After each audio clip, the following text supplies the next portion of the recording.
नमस्कार, आर्य न्यूज देख रहे हैं आप। मैं हूं आपके साथ पल्लवी सिंह। खबरों की शुरुआत करते हैं महाराष्ट्र से, जहां पर सत्ता परिवर्तन करने वाले एकनाथ शिंदे का मंत्रिमंडल पहली बार आकर ले रहा है शपथ। और आपको बता दें कि इस दौरान शुक्रवार को ही एकनाथ शिंदे कैबिनेट का विस्तार होने जा रहा है।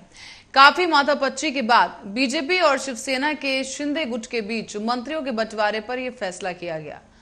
और आपको बताते चलें कि इसमें भारतीय जनता पार्टी के 8 और एकनाथ शिंदे गुट से 7 मंत्री कार्यभार संभालेंगे। हालांकि इस लिस्ट में महाराष्ट्र की पूर्ववर्ती देवेंद्र फडणवीस सरकार में मंत्री रहे कई सीनियर विधायक का पता भी इस शिंदे कैबिनेट में काट दिया गया है। एकनाथ शिंदे ने 30 जून को महाराष्ट्र के मुख्यमंत्री पद की शपथ ली थी, जिसके लगभग 1 महीने बाद अब कैबिनेट का विस्तार किया जा रहा है।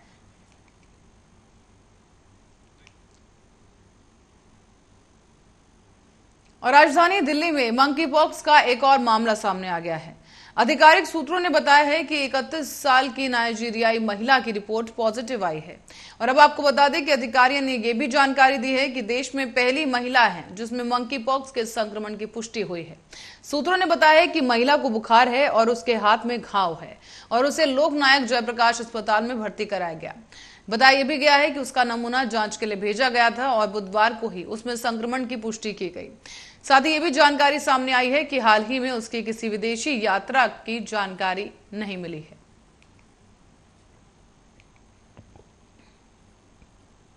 और रायबरेली जिले के सलौन तहसील क्षेत्र में स्थित मटका ग्राम सभा के बीडीसी उपचुनाव का मतदान शांतिपूर्ण ढंग से शुरू हो चुका है।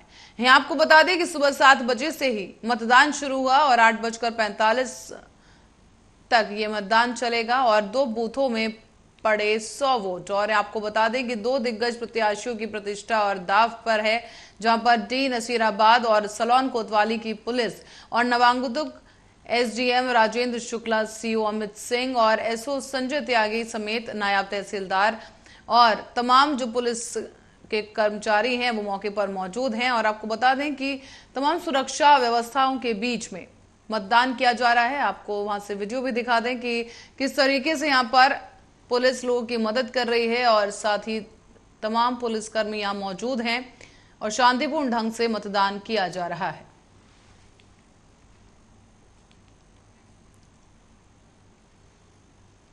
और अब लखनऊ से खबर है, जहां पर हजरतगंज स्थित लोक निर्माण विभाग मुख्यालय में एक क्लर्क का शव मिलने से सनसनी फैल गई।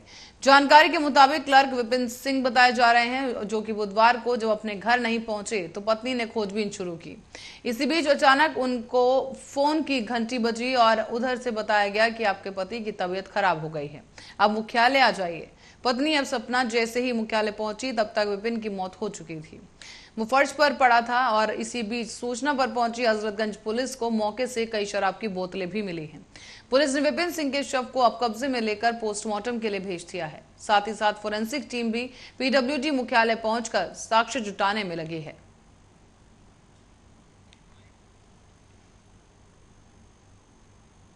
और अब रुक करते हैं गाजीपुर की ओर, जहां पर जिला पंचायत सदस्य करंडा द्वितीय का उपचुनाव होने जा रहा है और इस चुनाव के लिए मतदान किए जा रहे हैं।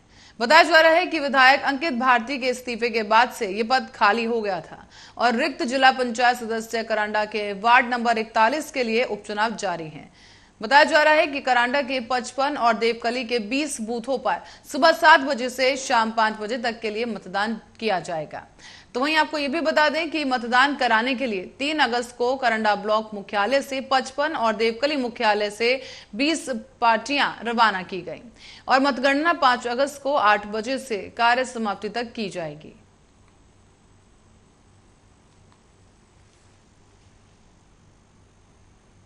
रायबरेली लालगंज कोतवाली क्षेत्र के अंतर्गत रेल कोच फैक्ट्री के सामने तेज रफ्तार बोलेरो ने बाइक सवार युवक को टक्कर मार दी है।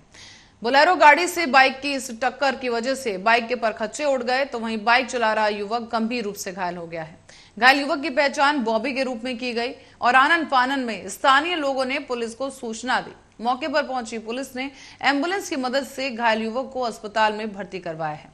फिलहाल युवक की हालत काफी नाजुक बनी हुई है।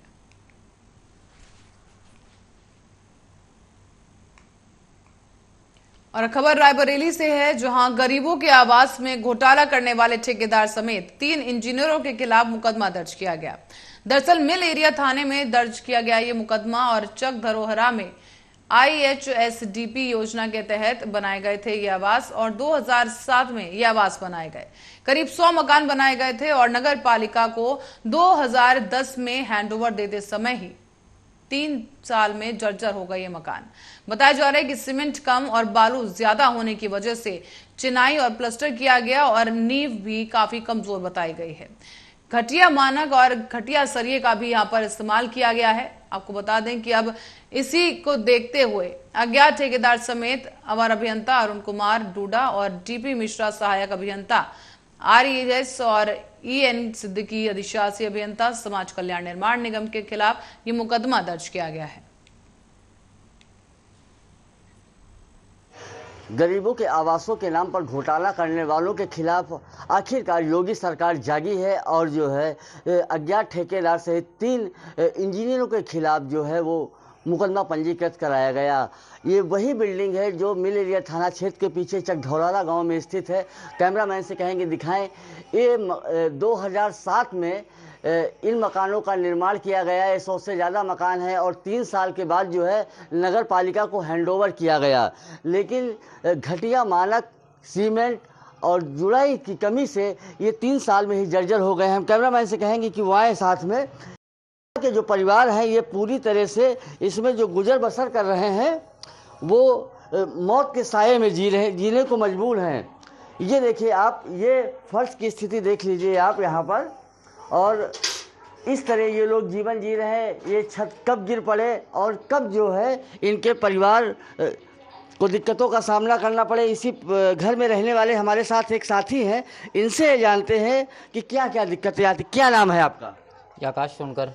आकाश जी, हाँ, आप ये बताइए कि कितने दिन से रह रहे हैं और क्या क्या दिक्कतें हो रही हैं? सर जी हम कम से कम यहाँ पर रह रहे हैं 12-13 साल हो गए मेरे को, लेकिन यहाँ पे बहुत परेशानी की, इतनी परेशानी कि कितने लोग तो दब चुके हैं, लब्बी बच चुके हैं हमें दवाई पानी कराए के, लेकिन बहुत तकलीफ होया करती है। कैसे बारिश होया करती है, मन करता है घर से बाहर निकल जाए। आकाश जी ये बताइए, अब इस भवन को जिसने भी बनाया था उसके खिलाफ मुकदमा लिखा जा चुका है, जो दोषी अधिकारी, ठेकेदार, कर्मचारी थे, तो अब कैसा महसूस कर रहे हैं? क्या कार्रवाई होनी चाहिए? नहीं, उसके लिए कायदे से होनी चाहिए कार्रवाई, उसके लिए कड़ी कार्रवाई होनी चाहिए। हम आगे दिखाएंगे आपको। आप कैमरामैन से कहेंगे उस साथ हैं यहाँ पे।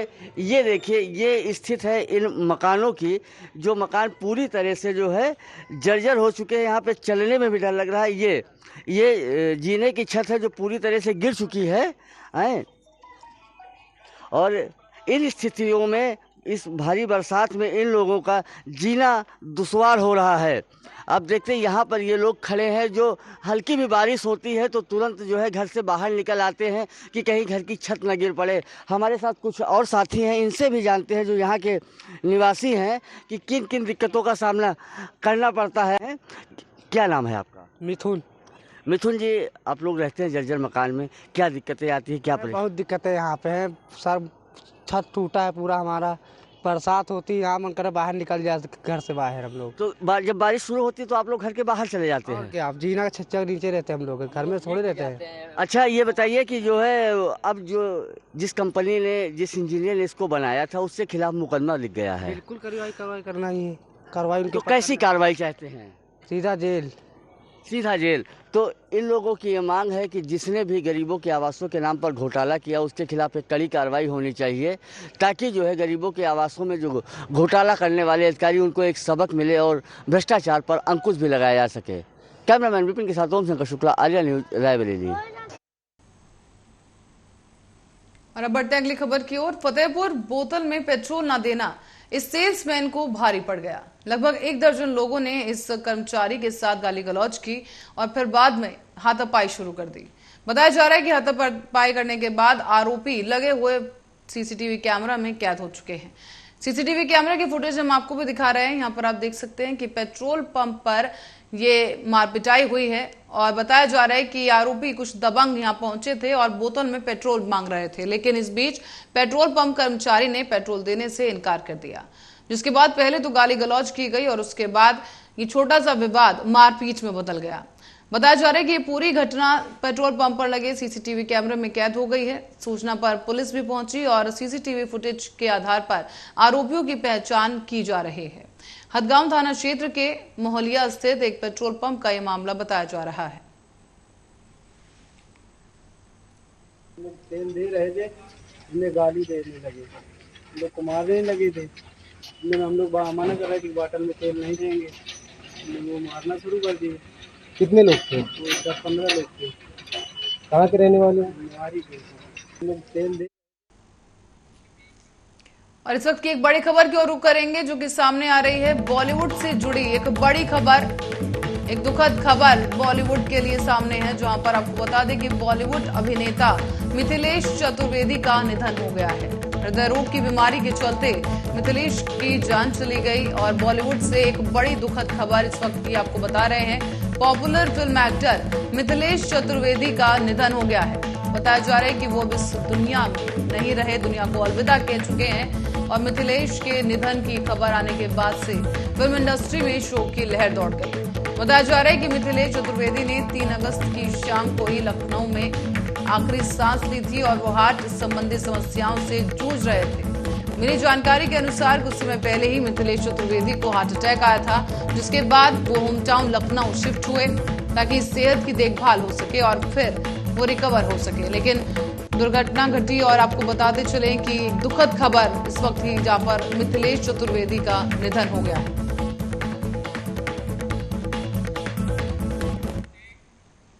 और अब बढ़ते हैं अगली खबर की ओर। आगरा से एक खबर सामने आई है जहां पर लेखपाल और अधिवक्ता मारपीट मामले ने तूल पकड़ लिया है। दरअसल ठियाबंदी की फाइल को लेकर लेखपाल और अधिवक्ताओं के बीच मारपीट हो गई। लेखपाल की तहरीर पर पुलिस ने 3 अधिवक्ताओं के खिलाफ मारपीट और सरकारी कार्य में बाधा डालने की धाराओं में मुकदमा दर्ज किया है।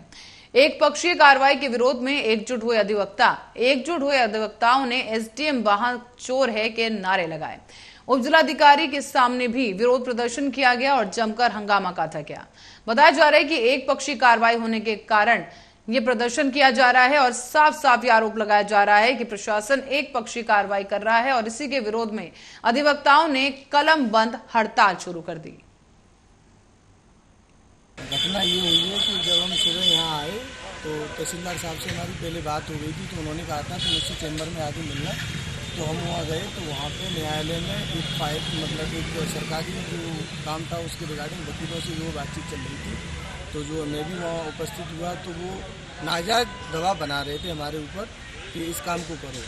फिर एकदम जब दबाव ज़्यादा बन गया तो हॉट टॉकिंग शुरू हो गई। तो फिर कुछ वकीलों ने मेरे ऊपर बिना सोचे समझे जो अटैक कर दिया, मारपीट की, लात घूसे, थप्पड़ मारे। फिर मुझे तहसीलदार कोर्ट से ले गए घसीट के एसडीएम कोर्ट दी।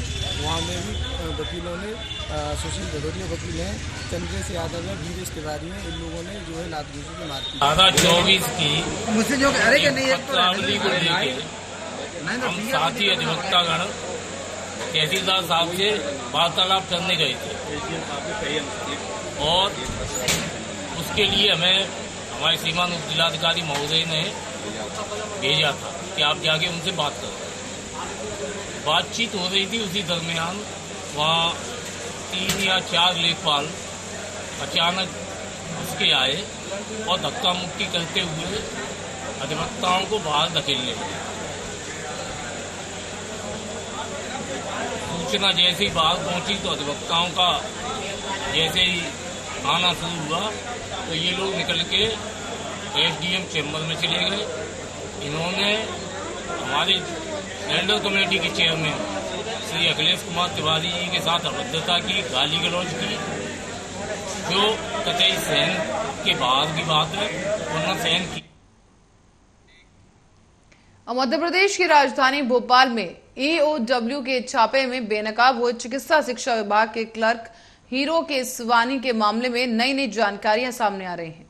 ईओडब्ल्यू के सूत्रों से जानकारी मिली है कि हीरो केसवानी पर पिछले कुछ समय से नजर रखी जा रही थी और इसी दौरान देखने में आया है कि हीरो केसवानी बैरागढ़ स्थित घर से मंत्रालय स्थित दफ्तर तक अपनी 2 व्हीलर से आता था।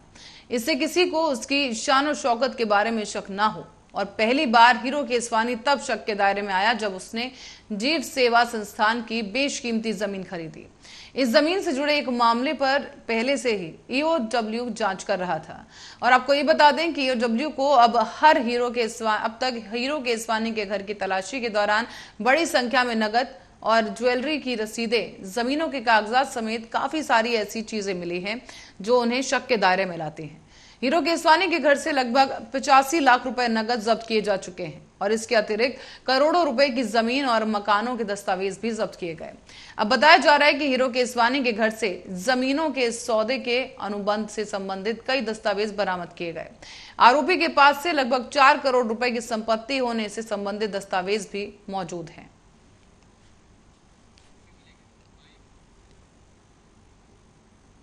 और अब रुक करेंगे सागर की ओर, जहां से खबर सामने आ रही है कि जयसी नगर थाना के अंतर्गत वीरपुरा से 30 जुलाई को गुम हुई 2 नाबालिग बच्चियों की गुमशुदगी की हकीकत में पुलिस ने बेहद चौंका देने वाले मामले का पर्दाफाश कर दिया है। यहां जयसी नगर थाना पुलिस ने महिला थाना प्रभारी संगीता सिंह की सक्रियता से मानव तस्कर और नाबालिग बच्चियों से देह व्यापार कराने वाले गिरोह का पर्दाफाश किया है। मुख्य महिला सरगना को गिरफ्तार किया गया। और आपको बता दें कि कराला मोती नगर निवासी 30 साल की बसंती अहिरवार बताई जा रही है, जो कि इस गिरोह की सरगना रही। आपको बता दें कि उस महिला को हिरासत में लिया जा चुका है और आगे की कार्रवाई जारी है। ये एक जयसी नगर का मामला है। ये एक बच्ची मतलब गुम हुई थी 8 साल की, तो उस पर से एक मामला कायम हुआ था 363 का 365 का, और उसको ले जाने वाली जो बच्ची है वो भी नाबालिग है। तो ऐसा नाम, दोनों नाबालिग बच्चियों का जब नाम आया तो FIR हुई और दोनों की पता तलाश की गई। पता तलाश में वो बसंती के घर के पास मोती नगर में बड़ा करीला के पास मिली थी। फिर उन बच्चियों से जब पूछताछ की गई तो उसके द्वारा जो 14 साल की जो बच्ची थी उसने ये बताया कि चूँकि वो बसंती ने 4-5 साल पहले उसकी बहनों के साथ में पढ़ती थी, तो घर आना जाना ऐसे हो गया था। उसके बाद में अभी 4-5 महीने पहले बसंती ने उसको दारू बेचना सिखा दिया और ये सब चीज़ें। उसके बाद में फिर ये बसंती ने उसको फ़ोन करके टॉर्चर किया। 2 महीने से उसके घर जाना बंद कर दी कि तुम एक लड़की लेकर के आओ, नहीं तो हम तुम्हारे भाई को और मामले में फंसा देंगे। ये तो उसके दबाव में आकर, उसके डराने धमकाने से वो डर गई, क्योंकि ऑलरेडी उसके एक 16 साल का भाई है जिसके ऊपर इन लोग ने STC का मामला लगवा दिया। और अब खबर है कवर्धा जिले से, जहां पुलिस की बड़ी कार्रवाई देखने को मिली। बता दें आपको कि 97.520 किलोग्राम मादक पदार्थ गांजे के साथ 2 आरोपी को धर दबोचा गया है। बताते चलें कि रायपुर से जबलपुर की ओर ये आ रहे थे और स्विफ्ट कार से संदेह होने पर स्टाफ के साथ थाने के सामने मुख्य मार्ग पर चले बैरिगेटिंग के माध्यम से इस कार को रुकवाया गया। कार जब रुकवाई गई तो उसके बाद उसकी तलाशी की गई और तलाशी के दौरान वाहन के पीछे डिक्की में छुपाकर 22 पैकेट मादक पदार्थ रखे हुए थे। बताया जा रहा है कि इन मादक पदार्थ की कुल जो वजन बताया जा रहा है वो करीब 97.520 किलोग्राम बताया गया। और आरोपी चालक रविंद्र सिंह और होशियार सिंह जिला अलीगढ़ उत्तर प्रदेश को गिरफ्तार कर लिया गया है। बताया जा रहा है दोनों आरोपी उत्तर प्रदेश के रहने वाले हैं और माननीय न्यायालय के सामने इन्हें प्रस्तुत कर रिमांड पर भेजा गया है। जिसमें प्रातः पुलिस को यह सूचना मिली थी कि कुछ लोग हैं जो अवैध रूप से गांजे की तस्करी कर रहे हैं, और इस सूचना पर चेकिंग की कार्रवाई थाना प्रभारी विकास बघेल के द्वारा की जा रही थी। और अपनी टीम के साथ में मिलकर जब उन्होंने चेकिंग की तो उन्होंने पाया कि एक स्विफ्ट कार है जो कि चेकिंग होता देखकर वहां से भागने का प्रयास कर रहे हैं, तो घेराबंदी करके उस वाहन को पकड़ा गया। एक स्विफ्ट वाहन जो कि यूपी पासिंग है, इसमें 2 व्यक्ति, जिसमें एक चालक और एक अन्य व्यक्ति अवैध रूप से गांजे की तस्करी कर रहे थे। गांजा लगभग 97.98 किलो है, जो कि परिवहन करते हुए ये दोनों ही व्यक्ति गिरफ्तार किए गए हैं और इसकी अनुमानित कीमत लगभग 9,75,000 रुपये है। इसके अतिरिक्त दोनों ही व्यक्तियों से उनके मोबाइल फ़ोन जो लगभग 20,000 कीमती का है उसे जब्त किया गया है। इसके अतिरिक्त स्विफ्ट वाहन जो कि लगभग 4.5 लाख की कीमत का है उसे जब्त किया गया है। और इस प्रकरण में दोनों ही आरोपी जो कि यूपी के रहने वाले हैं, चालक रविंद्र कुमार सिंह और अन्य आरोपी होशियार सिंह जो कि यूपी अलीगढ़ जिले के रहने वाले हैं, इन्हें गिरफ्तार किया गया और माननीय न्यायालय के समक्ष इन्हें रिमांड हेतु प्रस्तुत किया। और बलौदाबाजार जिले के अंतर्गत प्राथमिक स्वास्थ्य केंद्र में आए दिन लापरवाही के मामले सामने आते रहे हैं। तो वहीं लवन स्वास्थ्य केंद्र में एक बार फिर से एक ऐसी ही बड़ी लापरवाही देखने को मिली। प्राथमिक स्वास्थ्य केंद्र लवन में हीरालाल पटेल, जो कि मानसिक रूप से विक्षिप्त बताया गया, उसे पहले भी इलाज के लिए लाया गया था, तो वहीं फिर दोबारा 31 जुलाई को इलाज के लिए लवन हॉस्पिटल लाया गया, तो जिसकी स्थिति देखकर डॉक्टर ने उसे भर्ती कर दिया। तो वहीं दूसरे ही दिन व्यक्ति लापता हो गया और फिर बाद में उसका शव बरामद किया गया है। इससे अस्पताल की एक बड़ी लापरवाही सामने आई है और फिलहाल पुलिस इस पूरे मामले की जांच में जुटी है। हीरालाल पटेल नाम का मरीज CHC लवन में अल्कोहलिक विथड्रॉवल से भर्ती हुआ था। उसका इलाज चल रहा था। रात में वो किसी समय बिना बताए किसी को बताया निकल गया। तो उसके बाद पता चला तो डॉक्टर ने तुरंत उसकी पुलिस को इन्फॉर्मेशन दिया था। पुलिस को एक्सपांडेड नोट डाल के उन्होंने पुलिस को बताया था वहाँ पे डॉक्टर ने, ड्यूटी डॉक्टर ने। उसके बाद दूसरे दिन पता चला कि वो कहीं पे फांसी लगा। मानसिक टेंशन रही से होला, मानसिक ठीक नहीं रही से वे और घर वार में सोए नहीं रही से, 2-3 दिन से सुतत नहीं रही से, रात के ना खाना वाना नहीं खात रही से। तो ओकर लेके भर्ती कराए रहे नहीं है लवन के स्वास्थ्य केंद्र में 31 तारीख के। और ओकर पहली वही परेशानी रही से, तो यहीं फिर भर्ती करा रहे हैं। तो यहाँ से ठीक होके पुनः घर पीसी जा चुके रही। फिर 31 तारीख के लगी इसकी वो एती घुमा थे, सूतत नहीं है। तो हम फिर फोन करें तो यहाँ लाने फिर 31 तारीख के शाम के 5-6 बजे और भर्ती कराएं तो ठीक ठाक खाना भी खाई से। परिजन आए थे कि एक लड़का जो हॉस्पिटल में एडमिट है वो हॉस्पिटल से कहीं फरार हो गया और उसका गुम स्थान दर्ज कराने लोग आए थे। क्योंकि जब मैं कल 9:30 बजे चौकी पहुंचा था तो वो लड़के को मैंने पैदल बगुड़ा की ओर जाते हुए देखा था। तो मैंने परिजन को बोला कि मैंने उसको खुद बगुड़ा की ओर जाते देखा है, आप लोग एक बार बगुड़ा में पता कर लीजिए। तो अगले दिन सुबह हमारे पास खबर आई कि इस लड़के। और इसी खबर के साथ ही खबरों में फिलहाल के लिए इतना ही। देश दुनिया की तमाम खबरों के लिए देखते रहिए आर्या न्यूज।